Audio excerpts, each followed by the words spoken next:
Farmers today are dropping $300,000 on tractors packed with touchscreens, GPS chips, and software that only the dealer can fix. But what if I told you there are 10 machines built between 1940 and 1990? Machines with iron engines, zero computer codes, and parts you can order for $20 that can still do every job a modern tractor does. No subscription required, no dealer visit, just turn the key. These are the 10 vintage tractors nobody uses anymore, but absolutely should. Number 1. Ford 8N. We start with the undisputed king of the vintage tractor world, the Ford 8N. Production of the 8N officially began in July 1947 at Ford's Highland Park, Michigan facility, and by the time the last one rolled off the line in 1952, Ford had built over 530,000 units, making it the top-selling individual tractor of all time in North America. 500,000 machines in 5 years. That number alone tells you everything about what the 8N was, a machine that fit every farm, every budget, and every need of post-war America. But what actually made the 8N work so well? Let's start from the beginning. The 8N descended directly from a historic partnership between Henry Ford and the brilliant Irish engineer Harry Ferguson. Ferguson had spent 17 years perfecting a revolutionary hydraulic 3-point hitch system, a linkage that attached implements directly to the tractor and used hydraulic pressure to automatically respond to soil resistance, raising or lowering the implement to maintain consistent working depth. This was called the Ferguson system, and it changed agriculture permanently. The 9N, introduced in 1939, was the first American production tractor to incorporate the Ferguson system. The 2N followed in 1942, and then came the 8N in 1947, a substantially redesigned machine with a 4-speed transmission replacing the previous 3-speed, and meaningful increases in both PTO and drawbar horsepower. The 8N's engine was a 4-cylinder L-head gasoline unit, producing approximately 30 horsepower. It ran on a 69-inch wheelbase and weighed around 2,410 pounds in standard trim. It was the first Ford tractor to feature a clutch pedal on the left side and independent brakes on each rear wheel, allowing the operator to lock one rear wheel independently for tighter turns in the field.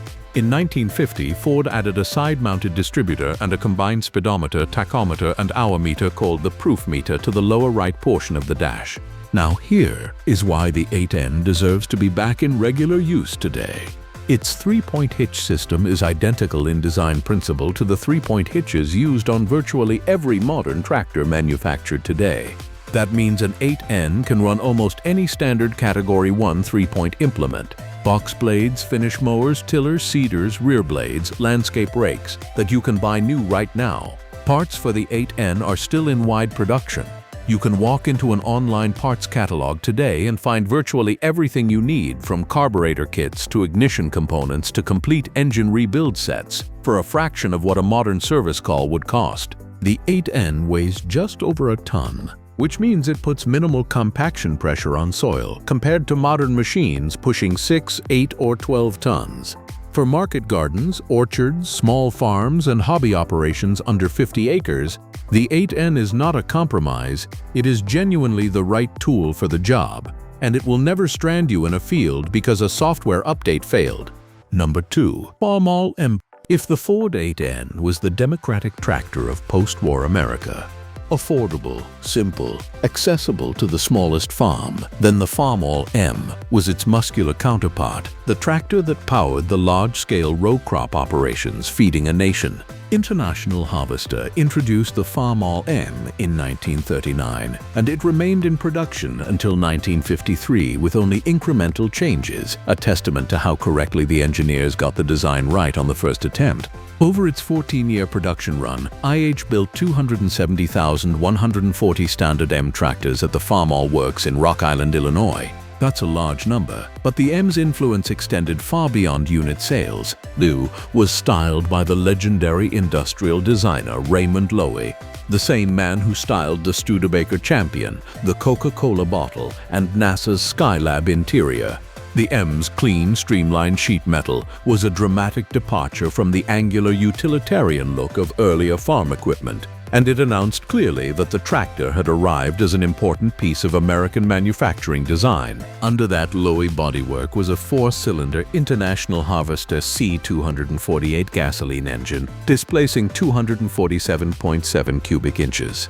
In Nebraska tractor tests, the M produced 33 horsepower at the drawbar and 36 horsepower at the belt. A 5-speed sliding gear transmission delivered that power to the ground, and the rear wheels could be adjusted on splined axles from 52 inches to 88 inches in width and up to 100 inches with an extended axle to match virtually any crop row spacing in production at the time. One of the M's defining engineering features was CultiVision. The engine and transmission were offset slightly to the left, placing the operator's seat to the right of the drivetrain centerline. This gave the operator a clear, unobstructed view straight down at the ground ahead of the front wheels, directly at whatever cultivator or implement was working the soil. In the days before GPS guidance, when row crop cultivation required the operator to precisely steer the machine between crop rows without uprooting the plants, CultiVision was not a luxury, it was the difference between a good crop and a ruined one. Beginning in 1941, IH also produced the Farmall MD, a diesel variant of the M that used a clever dual-fuel starting system, igniting on gasoline until the engine warmed sufficiently to switch over to diesel fuel. This was engineering cleverness born of necessity, since direct-start diesel engines at the time were difficult to cold start in winter conditions. IH produced 18,253 MD tractors before later versions moved to direct-start diesel technology. Why should the Farmall be back in active use? Because for a farm of moderate size running any kind of row crop, it remains one of the most mechanically honest and repairable machines ever built. Every system is accessible, comprehensible, and fixable with basic tools. The modular design that IH built into the Letter Series tractors, where entire assemblies could be unbolted and removed as units, makes field repairs straightforward. The M's hydraulic lift system, called Lift-All, while simpler than modern 3-point hitches, remains compatible with a wide range of equipment. Many agricultural engineers who have worked on these machines cite them as among the easiest tractors in history to restore and maintain. The M proves that complexity is not the same as capability. Number 3. Farmall Cub. If any tractor on this list deserves the title of most underappreciated machine in farming history, it is the Farmall Cub. Development began in July 1943, when international harvester engineers working in the years between Pearl Harbor and VJ Day identified a market that none of the existing tractor lines were serving: the small acreage farmer, the truck gardener, the horse farm operator, the southern sharecropper who had relied on a single mule. These were operations of 5, 10, 20 acres, where a full-size row crop tractor was too large, too expensive, and too heavy. IH needed a tractor that could replace a single animal, fit through a narrow gate, navigate between tight rows of vegetables, and cost what a farmer making modest income could actually afford. A prototype was completed by December 1944, and by September 1945, just weeks after the end of World War II, the design was confirmed as the Farmall Cub. It entered production at IH's Louisville, Kentucky facility in 1947, selling for $545. Between 1947 and 1979, International Harvester built over 245,000 Cub tractors. The design ran essentially unchanged for 32 years, which is itself one of the most powerful endorsements any machine can receive. The Cub's engine was a 4-cylinder International C60L head gasoline unit, displacing just 59.5 cubic inches with a bore of 2 to 5/8 inches and a stroke of 2 to 3/4 inches. At 1600 RPM, early engines produced 9.25 horsepower at the belt and 8 horsepower at the drawbar. Later versions of the engine were gradually improved to produce approximately 15 horsepower. The transmission offered 3 forward speeds and 1 reverse, and the whole machine sat on a 69.25-inch wheelbase. The design detail that made the Cub genuinely different from competing small tractors was the same CultiVision offset that appeared on the larger Farmall models. The Cub's engine was positioned to the left of the frame centerline, while the operator sat to the right. Looking straight ahead from the seat, the operator had a direct, unobstructed line of sight to the ground immediately in front of the rear axle, exactly where the cultivator tines were working the soil. For precision vegetable cultivation, this feature was extraordinary. The Cub's implement system was its other great strength. International Harvester, McCormick Deering, and later a network of third-party manufacturers produced an enormous catalog of implements specifically sized for the Cub: front-mount cultivators, mid-mount mower decks, belly-mount sickle bar mowers, moldboard plows, grader blades, disc harrows, planters, manure spreaders, and front-end loaders. Many of these implements are still available today, either as new old stock, aftermarket reproductions, or second-hand finds at farm auctions. The Cub is not a nostalgic toy. On a half-acre market garden, it is a more appropriate machine than any modern compact utility tractor, costing 10 times as much, because it was specifically designed for that exact application, and its implement range reflects that purpose. Used Cubs in working condition are still available for $1,000 to $5,000, depending on condition, less than a new riding lawnmower. Number 4. Allis-Chalmers WD45. The Allis-Chalmers WD45 represents something important in tractor history. A machine that arrived at the intersection of the old era and the new, and got almost every detail exactly right. Allis-Chalmers manufactured the WD45 from 1953 to 1957 at the company's West Allis, Wisconsin factory.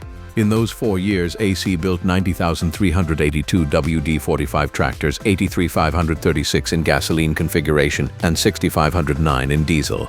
That output actually exceeded John Deere's competing Model 60, which sold 61,000 units over a comparable period, a fact that Allis-Chalmers salesmen were not shy about mentioning. The WD45 was notable for being among the first Allis-Chalmers tractors to offer power steering.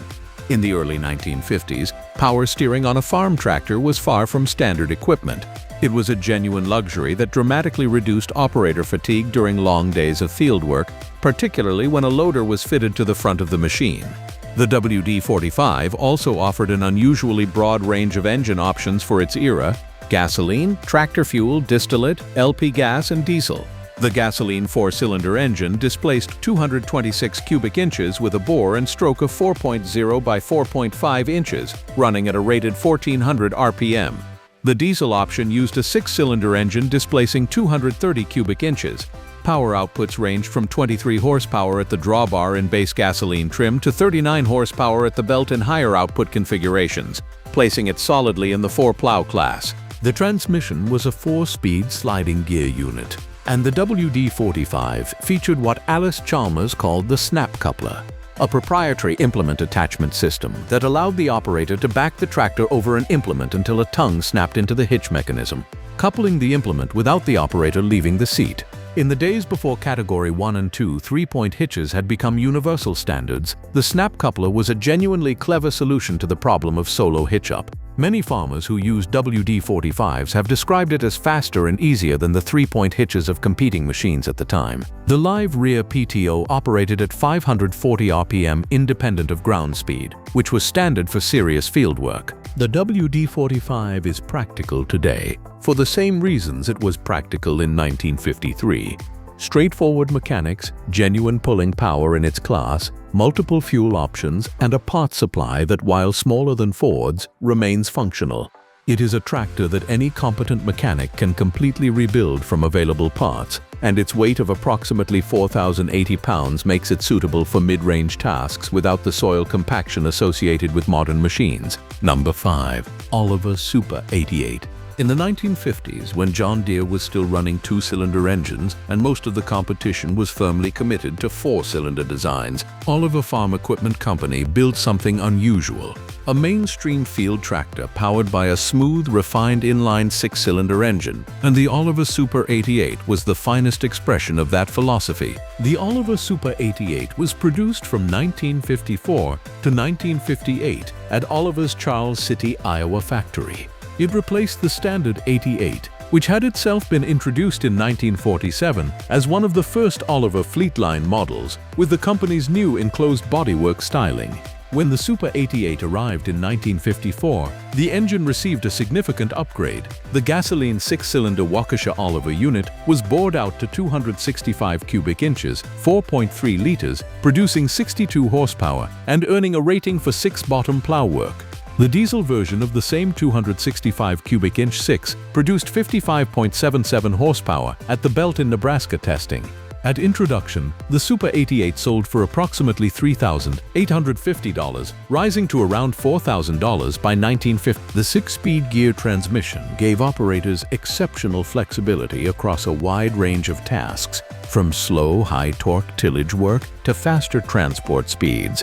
The Oliver Super 88 used differential dry disc brakes, an independent rear PTO running at 540 RPM, and a hydraulic system capable of lifting implements efficiently for the era. The tractor weighed approximately 5,400 pounds in standard row crop trim on a wheelbase of 93.75 inches, with rear tread adjustable from 60 to 92.5 inches. What made the Oliver Super 88 and the Oliver 6-cylinder line in general special was the character of those engines.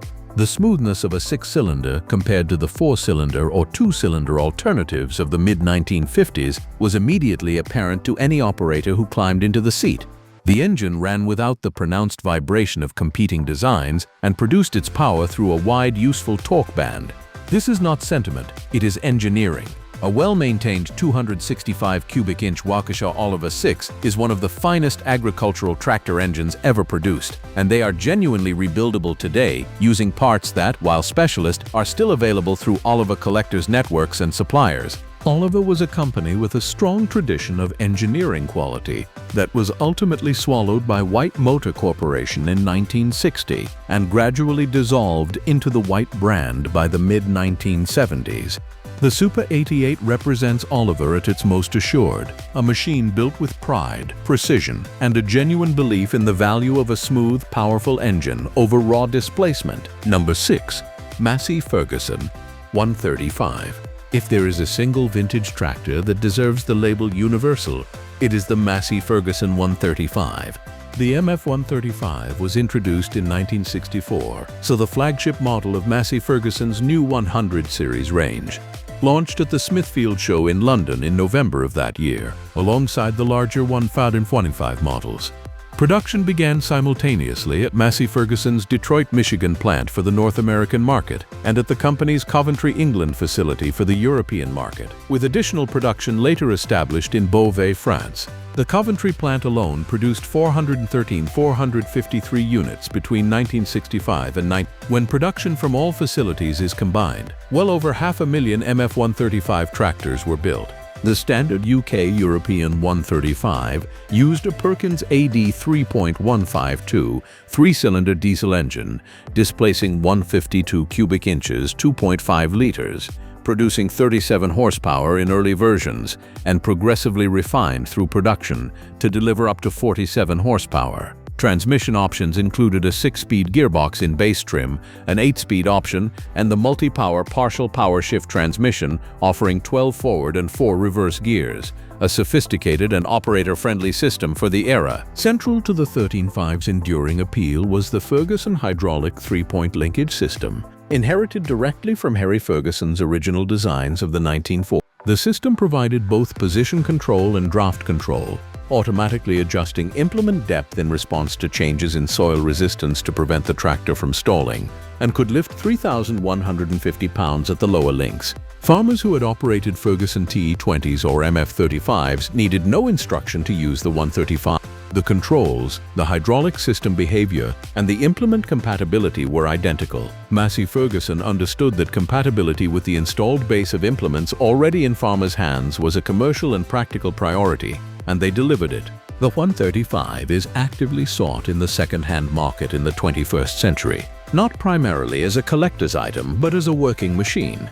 Its demand in developing countries, particularly across Africa, South Asia, and parts of South America, is driven by its simple mechanical construction, the global availability of Perkins AD 3.152 engine parts, and the familiarity that generations of farmers who attended British-influenced agricultural colleges have with the model.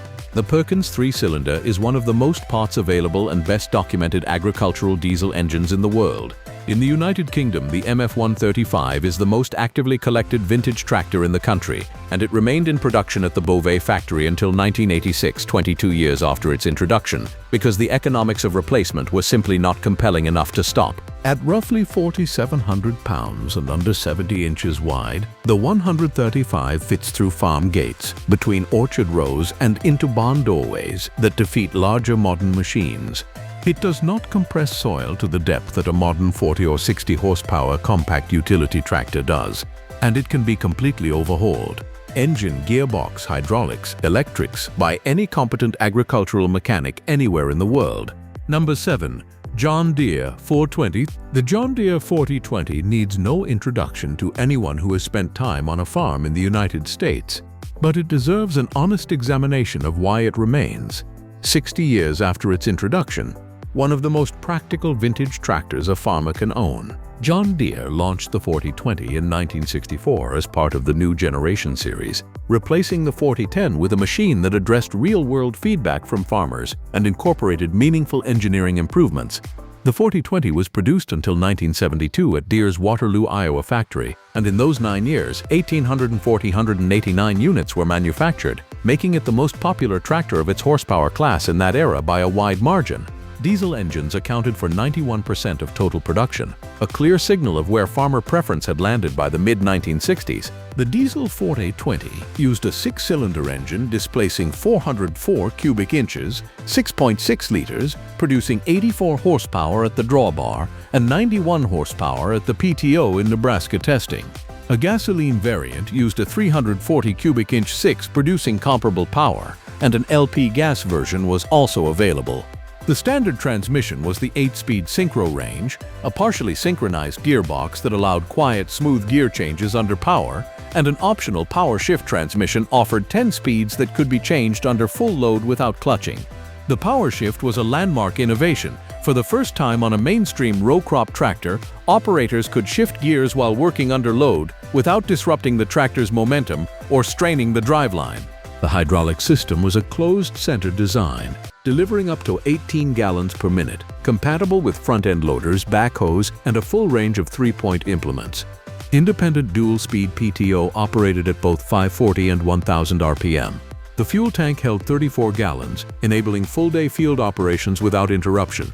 The 4020 was available in row crop, standard, and high crop configurations and offered dual rear wheels and an enclosed cab with heating and air conditioning as options, foreshadowing the direction farm equipment would take in the decades to follow. Why should the 4020 be working today? Because thousands of them still are. The 4020's closed-center hydraulic system, its synchro range or power shift transmission, its independent PTO, and its 6-cylinder diesel engine represent a level of capability that was not surpassed in practical terms for smaller and mid-sized operations until the 90s. The tractor's mechanical systems are well documented, deeply understood by the vintage tractor community, and supported by an exceptional aftermarket parts supply. The 4020 can run a modern round baler, a disc mold board plow, a grain drill, and a front-end loader, all in the same day, without any modification to the tractor's basic systems. It weighs 9,560 pounds, giving it the traction to pull serious implements without needing ballast. It is not a museum piece.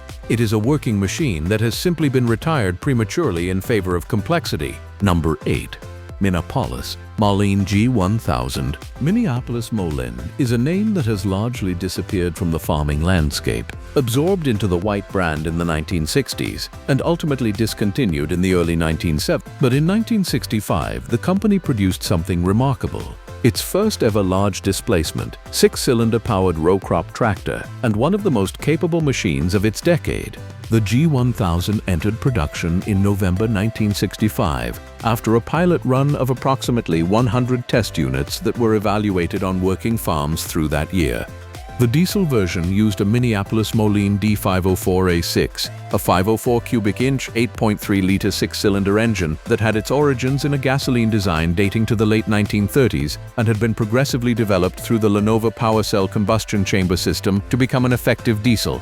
In Nebraska testing completed in November 1966, the diesel G1000 produced 101.5 horsepower at the PTO and 110 horsepower at the flywheel. The gasoline and LP gas versions of the same 504 cubic inch 6 produced comparable output figures. The G1000 row crop came standard with the Amplitorque, Minneapolis-Moline's trade name for a torque amplifier that split each of the main 5 gears, giving the operator 10 effective working ratios. It also came standard with power steering, a dual-speed PTO capable of running both 540 and 1000 RPM attachments, a 3-point hitch, and large 18.4/34 rear tires. The tractor weighed approximately 10,700 pounds without ballast. A Wheatland fixed-tread version was also available, and four-wheel drive could be ordered using a Clark front axle. Only about 1,185 diesel G1000 row crops were produced between 1965 and 1968, making the surviving examples relatively rare.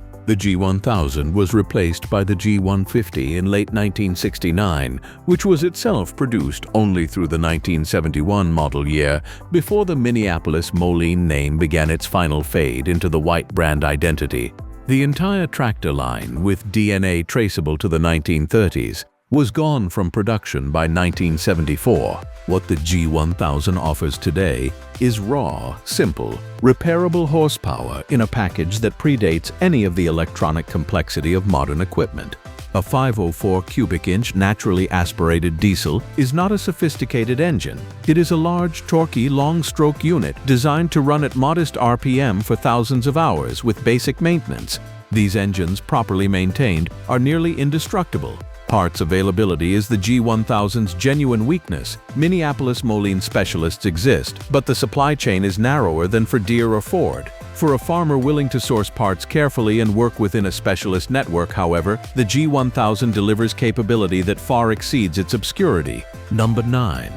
Allis-Chalmers G. Of all the tractors on this list, the Allis-Chalmers Model G is the strangest looking, and it may also be the most ingeniously designed for its specific purpose. Allis-Chalmers introduced the Model G in 1948 and produced it until 1955, manufacturing approximately 29,000 units at the company's LaPorte, Indiana facility. The G was built around a single idea: give the operator an unobstructed view of every inch of ground between the front and rear axles. To achieve this, the engineers mounted the engine behind the operator's seat at the rear of the tractor. The operator sat at the very front of the machine, elevated, looking down and ahead over an open tubular frame with no hood, no engine cover, and nothing blocking the view between the front wheels and the implement mounted at the belly of the frame. The engine was an 8-horsepower Continental 4-cylinder gasoline unit. The machine was small, tiny, even, but it was not designed for heavy field work. It was designed specifically and exclusively for row crop cultivation of vegetable crops, fruit, and nursery stock. With the operator positioned directly over the working ground and the engine weight at the rear providing ballast and traction, the G could cultivate between rows of plants at walking pace with a precision that no other tractor configuration could match. Belly-mounted cultivators, planters, and spray booms attached directly to the frame beneath the operator, literally between the front and rear axles, where the operator could see and control them with precision that would be impossible from any other seating position. The Allis-Chalmers G was painted in the company's distinctive Persian orange and is immediately recognizable at any antique tractor show. Barn & Field magazine and Farm Collector have documented examples of G tractors still in active use in nurseries, market gardens, and specialty vegetable operations as recently as the 2010s, decades after production ended. Collectors form a dedicated community around the G, and its small size, it weighs under 1,500 pounds, means it can be transported in the bed of a pickup truck. For intensive small-scale vegetable production, no modern machine offers the operator visibility and precision of the G at any price. It remains a genuinely functional tool in a niche that mainstream tractor manufacturers have largely abandoned. Number 10. International Harvester 1086. We close our list in the late 1970s and early 1980s with a tractor that represents the high-water mark of an era, and a machine that remains one of the most capable vintage tractors available to working farmers today. International Harvester introduced the 86 series in 1976, replacing the popular 66 and 1466 machines. The 1086 was the flagship row crop model, a turbocharged, intercooled 436 cubic inch 6-cylinder diesel producing 110 horsepower at the PTO in Nebraska testing. The turbocharged DT436 engine delivered this power at a rated 2,200 RPM with hydraulic wet disc brakes, full-time four-wheel drive available as an option, and IH's advanced hydrotraction transmission, offering 8 forward speeds in 2 ranges. The 1086 could also be ordered with the company's new cab-forward Harvester cab, a fully enclosed, quiet, air-conditioned operator environment that represented the most comfortable field experience available on an American tractor at that moment in history. The 1086 was produced until 1981.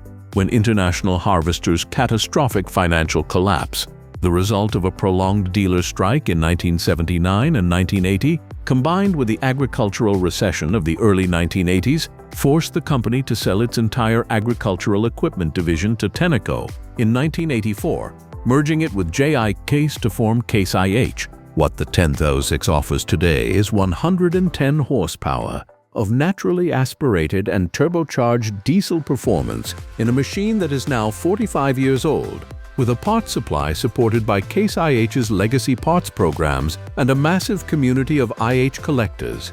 The DT436 engine is well documented, widely rebuilt, and supported by aftermarket parts suppliers. Cab comfort on the 10006 matches or exceeds what many farmers were driving in the early 90s. It can run a full range of modern three-point implements, a front-end loader, a baler, and a grain drill without any adapters or modifications. Use 10,086 tractors in working condition trade between $8,000 depending on hours, condition, and equipment. A new tractor of comparable horsepower from a current manufacturer begins above 150. The engineering principles are identical. The field capability is comparable. The difference is entirely in the comfort of the cab, the fuel economy, and whether or not a software update can lock you out of your own machine. So that's it for today. If you like this video, please hit the like and subscribe button for more videos. Thanks for watching.